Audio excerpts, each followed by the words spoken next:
कैसे हैं आप लोग। आपका स्वागत है आज की इस क्लास में। यहाँ पर हम लोग क्लास 6 एनसीईआरटी की 6वीं यूनिट पढ़ने जा रहे हैं, जिसका नाम है पृथ्वी के प्रमुख स्थलमंडल। पृथ्वी के प्रमुख स्थलमंडल आज हम लोग पढ़ेंगे।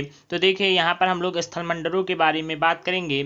यहाँ पर आपको पता होना चाहिए, यहाँ पर आपको ये इंपॉर्टेंट बात पता होनी चाहिए, स्थल स्वरूप दो प्रक्रियाओं के परिणाम स्वरूप बनते हैं। स्थल स्वरूप, जो स्थल स्वरूप की बात कर रहे हैं, ये हमें बताया गया है एनसीईआरटी में कि दो प्रक्रियाओं के परिणाम स्वरूप बनते हैं।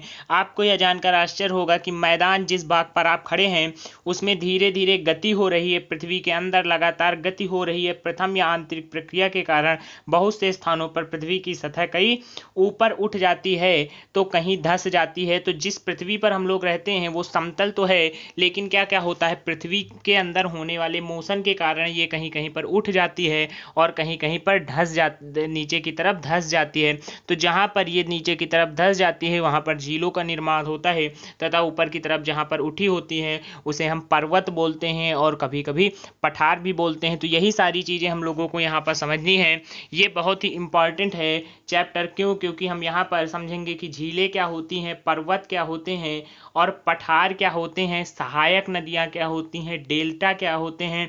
आपने प्रायद्वीप नाम सुना होगा, आपने स्थल संधि सुनी होगी, नदी मुहाना सुना होगा, पर्वत श्रृंखलाएं सुना होगा। तो ये सारी चीजें क्या होती हैं आज हम लोग जानेंगे। तो सबसे पहले आपको पता होना चाहिए, पहाड़ी व स्थली भाग है जो कि आसपास की भूमि से ऊंची उठी होती है।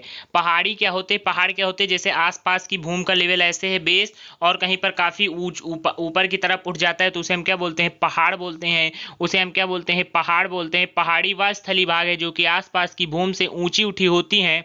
600 मीटर से अधिक ऊंचाई एवं खड़ी ढाल वाली पहाड़ी को पर्वत कहा जाता है। तो 600 मीटर याद रखिएगा, एनसीईआरटी ने बताया है आपको कि 600 मीटर की ऊंचाई पर, 600 मीटर या 600 मीटर से अधिक ऊंचाई एवं खड़ी ढाल वाली पहाड़ी को पर्वत कहा जाता है। पर्वत कहा जाता है। 8000 मीटर से ऊंचे पर्वतों के नाम आपको बताने हैं कि कौन कौन से पर्वत हैं 8000 से ऊंचे हैं। तो 8000 से ऊंचे की अगर हम बात करें तो माउंट एवरेस्ट पर्वत भी हमारा 8000 से ऊंचा है। माउंट एवरेस्ट पर्वत भी हमारा 8000 से ऊपर है। दूसरी या बाह्य प्रक्रिया स्थल के लगातार बनने एवं टूटने की प्रक्रिया है। पृथ्वी की सतह से टूटकर घिस जाने को अपर्दन कहते हैं। अपर्दन की क्रिया के द्वारा सतह नीची हो जाती है, जिसे तथा निक्षेपण की प्रक्रिया के द्वारा इनका फिर से निर्माण होता है। तो आपको पता होना चाहिए, अपर्दन के कारण क्या होता है, सतह नीची हो जाती है, तथा जब फिर से निक्षेपण होता है तो इस प्रक्रिया के द्वारा इनका फिर से निर्माण होता है। ये दो प्रक्रियाएं बहते हुए जल, वायु तथा बर्फ के द्वारा होती हैं। हम विभिन्न स्थल स्वरूप को उनकी ऊंचाई एवं ढाल के आधार पर पर्वत, पठार एवं मैदानों में वर्गीकृत कर सकते हैं। तो देखिए, पर्वत, पठार और मैदानों को हम कैसे समझेंगे कि पर्वत क्या होते हैं, पठार क्या होते हैं और मैदान क्या होते हैं। मैदान किन्हें बोला जाता है, तो देखिए, पर्वत के बारे में अगर हम बात करें तो पर्वत का जो शिखर होता है, पर्वत का शिखर छोटा तथा आधार चौड़ा होता है। शिखर छोटा होने का मतलब जो उसकी हाइट का लास्ट पॉइंट होगा, वो क्या होगा, बहुत ही छोटा होगा, लेकिन उसका बेस बहुत ही चौड़ा होता है। यह आसपास के क्षेत्र से बहुत ऊंचा होता है। कुछ पहाड़ बादलों से भी ऊंचे होते हैं। जैसे जैसे आप ऊंचाई पर जाएंगे जलवायु ठंडी होती जाती है।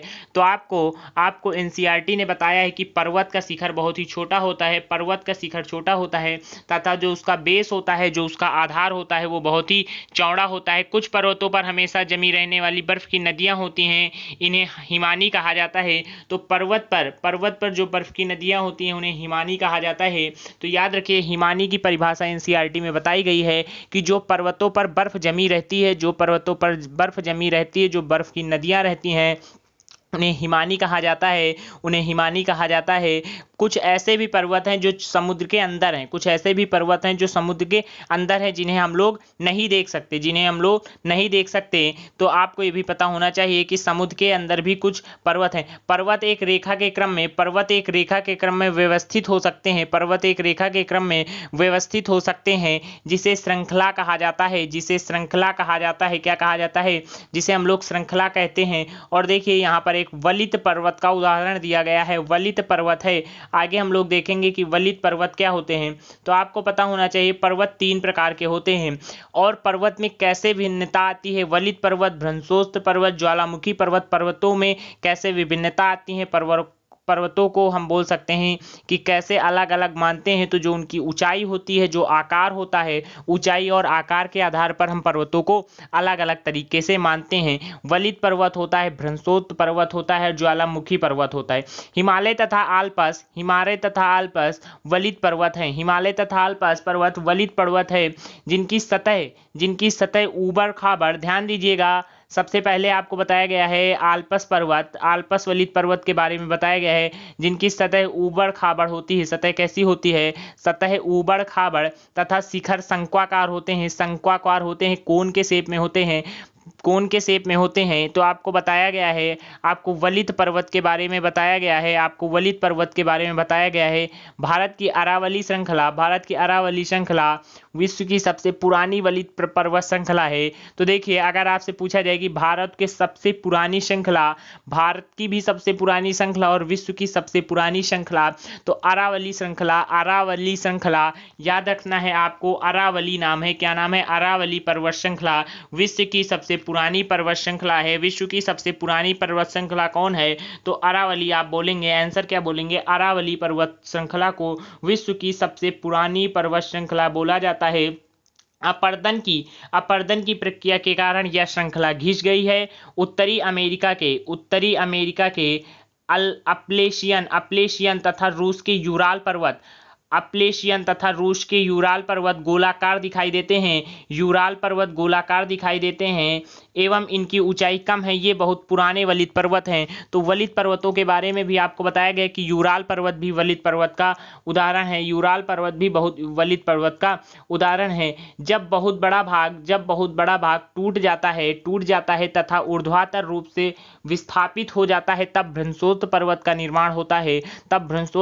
निर्माण होता है। ऊपर उठे हुए खंड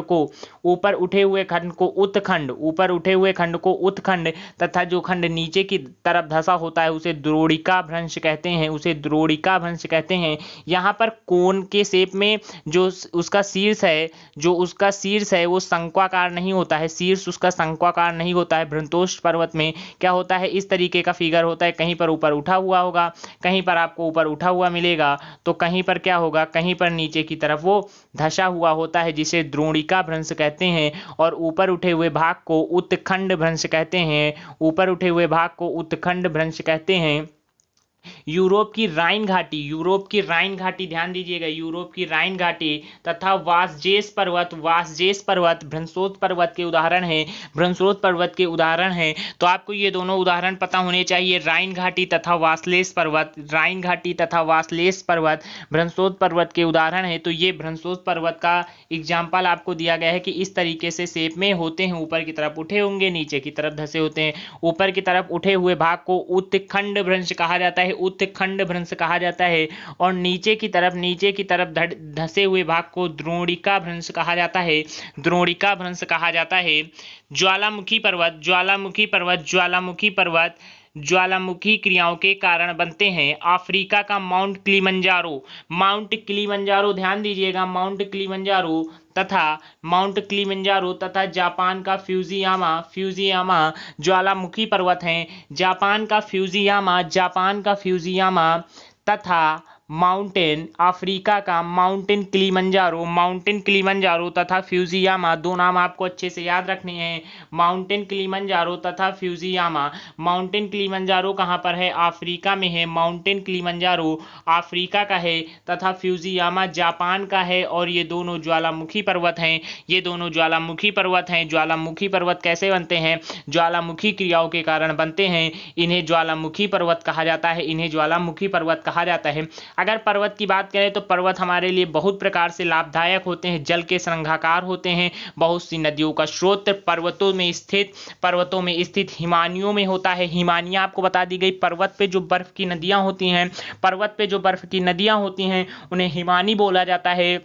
तो बहुत सी नदियां वह उन हिमानियों से ही निकलती हैं। जलाशयों के जल को लोगों तक पहुंचाया, जलाशयों के जल को लोगों तक पहुंचाया जाता है। पर्वत के जल का उपयोग सिंचाई तथा पनबिजली के उत्पादन में भी किया जाता है। नदी, घाटियां तथा वेदिकाएं कृषि के लिए उपयुक्त होती हैं। पर्वतों में अलग अलग प्रकार की वनस्पतियां, ध्यान दीजिएगा, पर्वतों में अलग अलग प्रकार की वनस्पतियां तथा जीव जंतु पाए जाते हैं। वनों से हमें ईंधन, चारा, आश्रय तथा दूसरे उत्पाद जैसे गोंद, रेजिन इत्यादि प्राप्त होते हैं। सैलानियों के लिए, ध्यान दीजिएगा, सैलानियों के लिए पर्वतीय भाग उपर्युक्त स्थान है। सैलानियों के लिए ये क्या है? उपर्युक्त स्थान है। वे पर्वतों की यात्रा उनकी प्राकृतिक सुंदरता को देखने के लिए करते हैं। विभिन्न प्रकार के खेल जैसे paragliding, hang gliding, river rafting तथा स्कीइंग पर्वतों के प्रचलित खेल हैं। तो ये सारे बातें आपको अच्छे से पता होनी चाहिए कि पर्वत हमारे लिए कैसे लाभदायक हैं।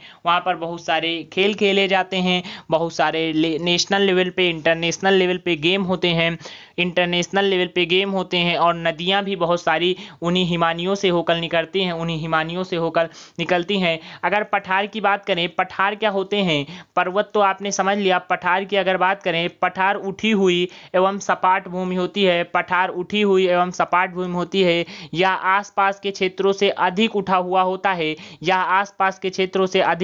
होता है तथा इसका ऊपरी भाग मेज के समान सपाट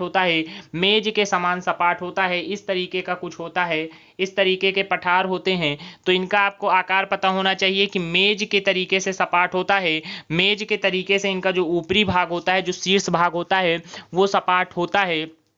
किसी पठार के एक या एक से अधिक किनारे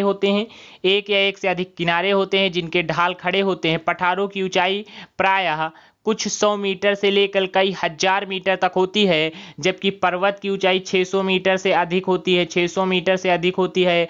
जबकि पठारों की ऊंचाई आपसे बताई है कुछ 100 मीटर से लेकर कई हजारों मीटर तक हो सकती है।